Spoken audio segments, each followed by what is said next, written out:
Welcome, it is Mitch. I'm on YouTube. If you haven't already, please subscribe to the channels. We try to build this thing up. Always appreciate all the support. Saw Goody speaking at the NFL Combine earlier this week. Said some interesting things. Gave some nuggets to the media. Sounds like Jair Alexander's probably all but gone. There was even a report on Wednesday from Ian Rappaport of NFL Network stating that the Packers have started to shop cornerback Jair Alexander. Goody talked about having 7 draft picks. And he said, that's just where they're at right now, that they haven't added more yet. He made it sound like they wanted to have more draft picks. The Packers have had 10 or more draft selections in each of the last 3 drafts. So to see them have just 1 in each round, they've got a couple of months to figure that out. Obviously, a trade of Alexander would net, you would think, at least 1 pick, even though it wouldn't be a premium one.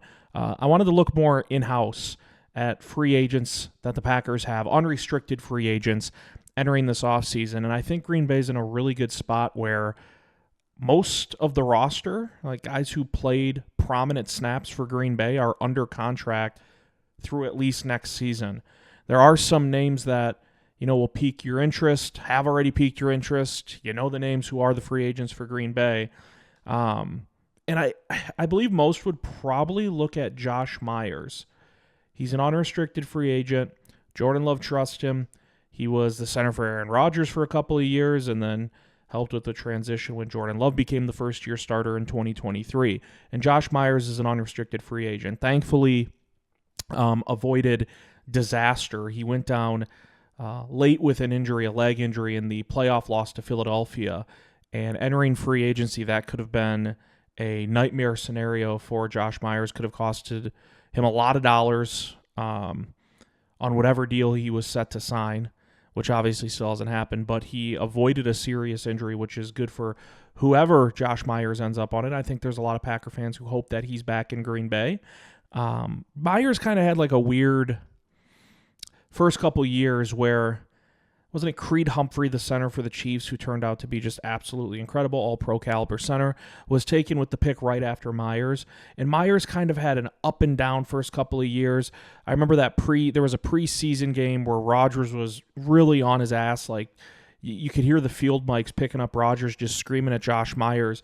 Rodgers had gotten whoever Green Bay was playing to jump off sides, and that's usually the trigger for the center wherever you're at, especially in Green Bay, because Rodgers made a living off getting free plays by getting a defense to take the bait and jump offside on a hard count, and Myers didn't snap it, and Rodgers just let him have it. And to me, the fan base at times was kind of a little too harsh on Josh Myers, both from the standpoint of look, Creed Humphrey went right after him, and how did Green Bay not take him? And then from things we would see where Rodgers, or whoever, it wasn't always Rodgers, and Myers had his struggles on the field. I thought 2024 was his best year to date, which is big for him in a contract year and now entering free agency, where you could make a clear case that Josh Myers is playing the best ball of his career entering his free agency. And so many will look at Josh Myers and say that's the key piece in unrestricted free agency for the Packers among names that they have entering free agency. I'm not talking about the free agents in totality league-wide. I'm looking in-house at Green Bay and the names they have hitting the market. And it'd be very easy to look at Josh Myers and say that's your starting center. He has a good rapport down with Jordan Love, coming off his best season, most would say, in the NFL. And so it's probably easy to assume Josh Myers is, when you're laying out priorities, that he would be the top one for the Packers. And as much as I just went to bat for Josh Myers, I don't believe he is the biggest in-house priority for the Packers among their own free agents. Think if Josh Myers exits stage right and ends up somewhere else in 2025 and onward, Green Bay, because of how Goody and the rest of the brain trust like to draft offensive linemen, they like taking dudes who can play multiple positions up front. Versatility is the name of the game.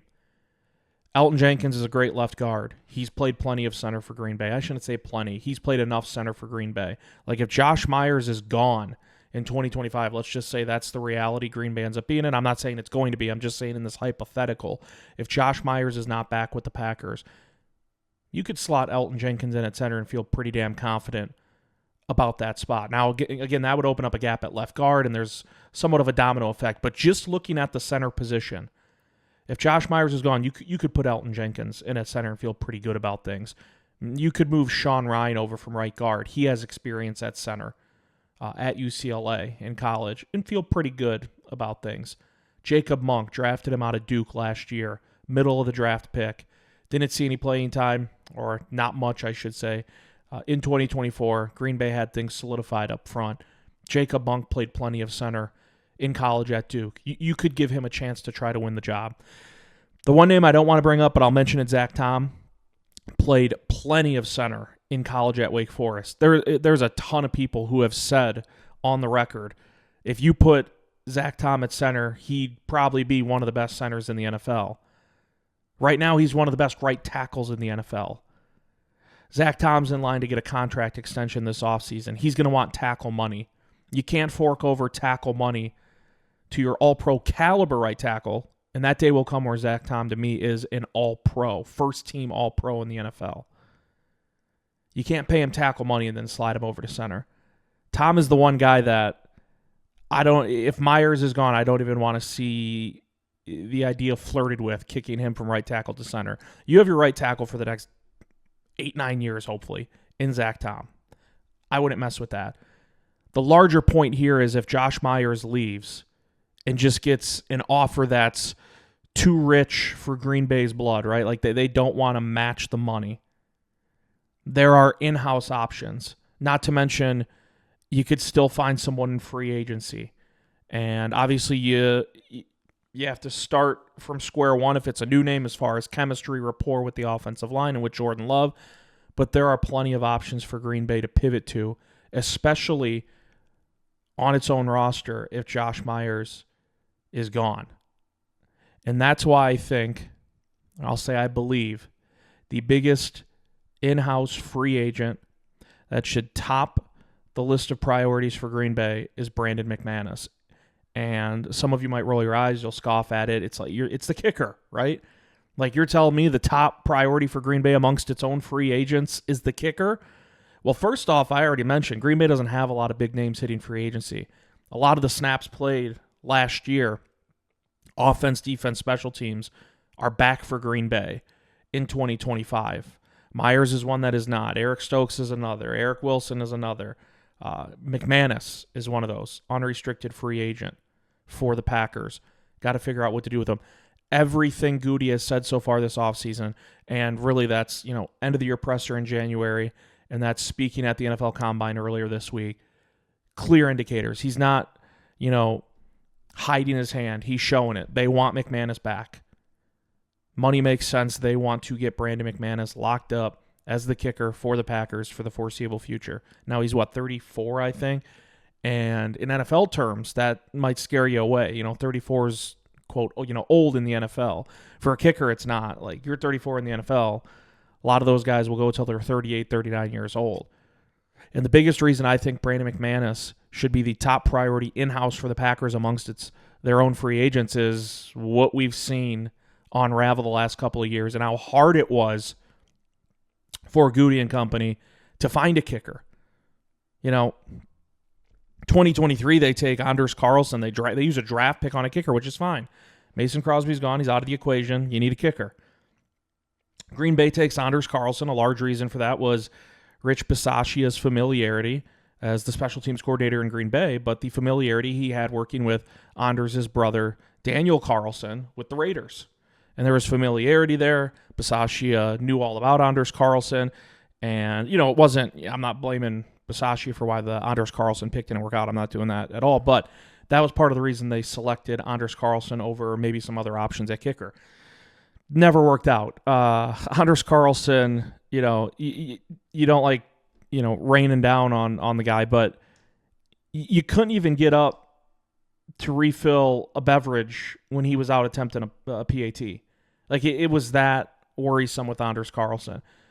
Like, Packers score a touchdown a lot of times. That's where you get out your phone, you text a little, because there's going to be the extra point, and then a commercial, and then a kickoff, potentially another commercial. You go refill your drink, you do whatever. You couldn't do that with Anders Carlson. He missed more extra points than any kicker in the NFL in 2023. And the Packers realize this is a problem. And the boiling point probably happened in the playoffs when Green Bay's up, was it 21-17 in the fourth quarter, less than 10 minutes to go. He's out there for a 40-yard attempt. You can go up a touchdown. He misses it wide left. San Francisco goes down, scores a touchdown. Niners beat the Packers 24-21. You know, the struggles for Anders Carlson weren't just like through a 3 or a 4 week stretch. It was throughout his entire 2023 campaign. Goody, thankfully, doesn't have a huge ego when it comes to that. Doesn't say like, man, we drafted this guy. This will look like bad on my resume. Let's just try it in 2024. No, they pivot. They go to Brandon McManus to start 2024. Narveson misses 5 kicks in 6 games. Doesn't even attempt a field goal greater than 50 yards. So, you know, it's not like, oh, well, he missed 5 kicks in 6 games, but a 56-yard or a 54-yard or, you know, no. They were all below 50 yards. 5 misses in 6 games. And Green Bay's like, we got to pivot somewhere else now. And they go to Brandon McManus, who had an off-the-field issue that was taken care of and settled. Jacksonville had let him go. Green Bay brings in Brandon McManus. He goes 20 for 21 on field goal attempts, doesn't miss an extra point, 3 of 3 from 50+. Green Bay has solved its kicker issue. Solved it. It's Brandon McManus, point blank, matter of fact. Now he's set to hit free agency. Kickers matter, whether you like it or not. Kickers matter in the National Football League.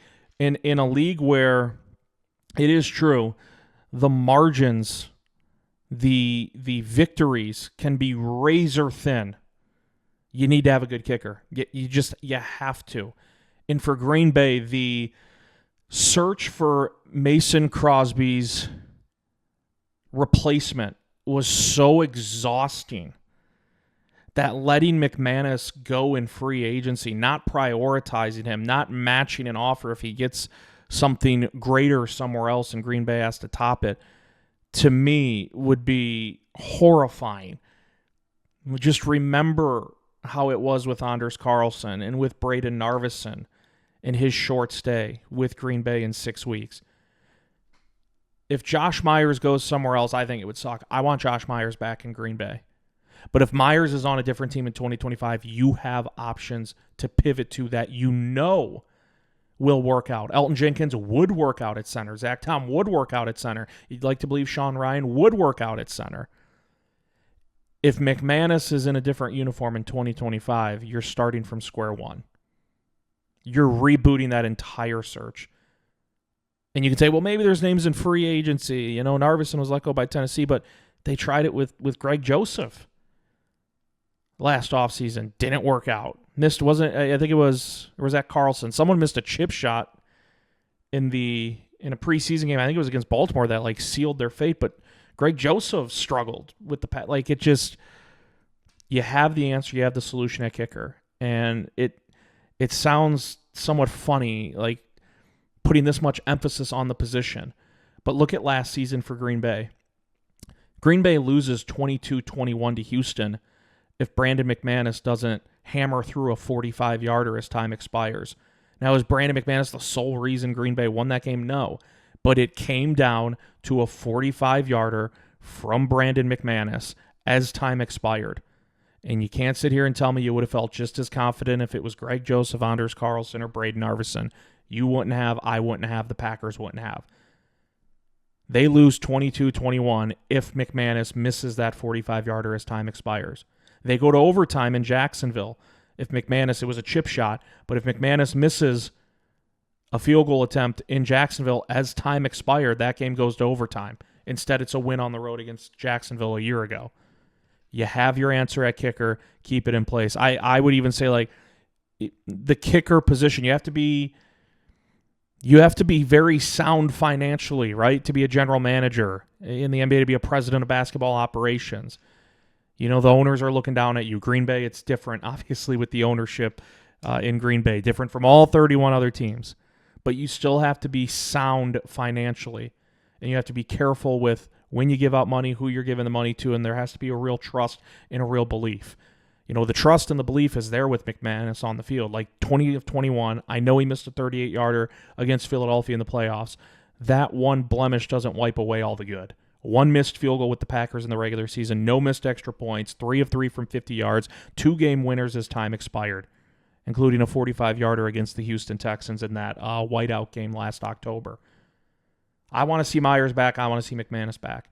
But if we're talking about organizing priorities for Green Bay, because they don't have a lot of names hitting unrestricted free agency, I am absolutely putting McManus at the top of the chart and then Josh Myers behind that if I'm Green Bay. I am. That's how I'm doing it, because we've seen how tricky it can be to find a kicker, which is crazy to say in today's game, because I feel like I'm watching college games now where dudes are just banging 55-yarders with ease, or at least getting it there with ease.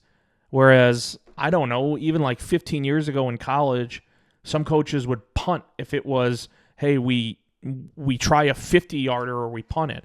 Now even these college kickers are making it look easy from 55, 56, 57 yards.